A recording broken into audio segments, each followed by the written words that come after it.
That was a Freudian slip. When they come back, when they come back, they're going to be asking questions, and quite naturally, I hope all of you from Facebook who are enjoying yourself this evening be able to share some highlights of what's happening. And when they ask you how come they weren't invited, you say that, well, she only had a certain amount of money because she was a poor teacher. Okay? Well, anyway, good evening to everyone. Good evening. Giving honor to God for allowing this time to come, and thanking each of you for accompanying me on my journey. And to everyone who's made this event possible, I say thanks. You know, it's so amazing that it's been 50 years or so that I got my first job. I'm talking about the real one. I'm not talking about when I was working at Rose's Five and Dimes or when I was babysitting for the neighborhood kids. I can't begin to tell you how much things have changed since then. And if you reflect on 50 years ago, if you're that old, you will know what I'm talking about. I was sharing with someone just recently when I used to wear mini skirts, hot pants, go-go boots. Oh, yes, I did it all.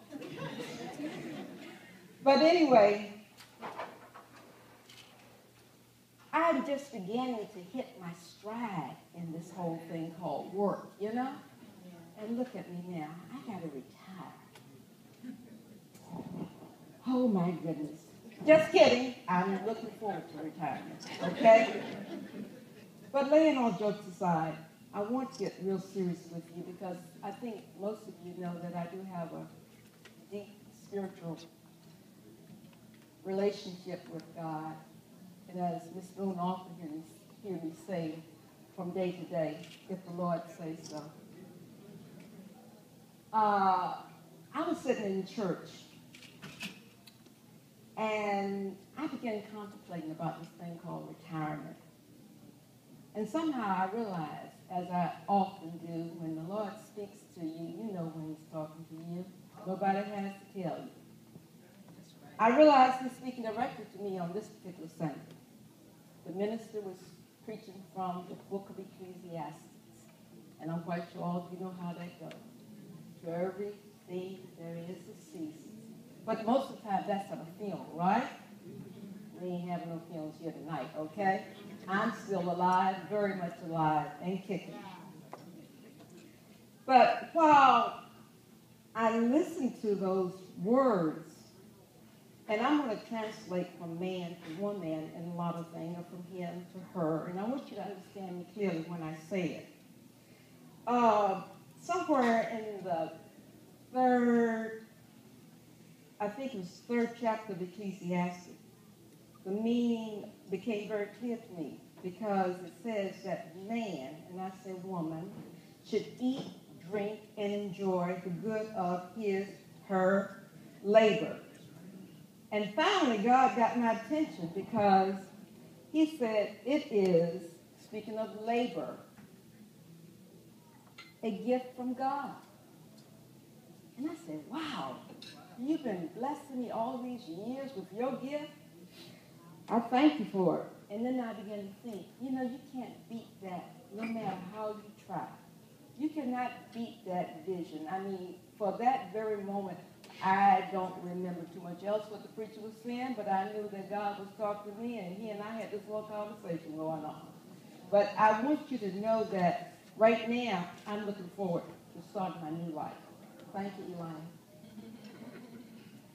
And thinking about what I should be doing to make the most of it all.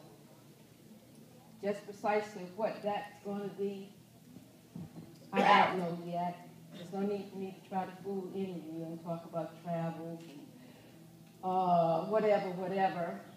I've done a lot of travel. I've had a lot of opportunities for the federal government for education. We saw some of the pictures where I was over in China.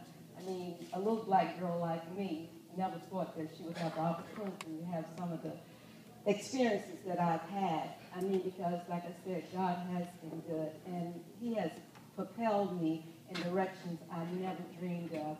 So like I said, for right now, I don't know exactly what I'm going to do.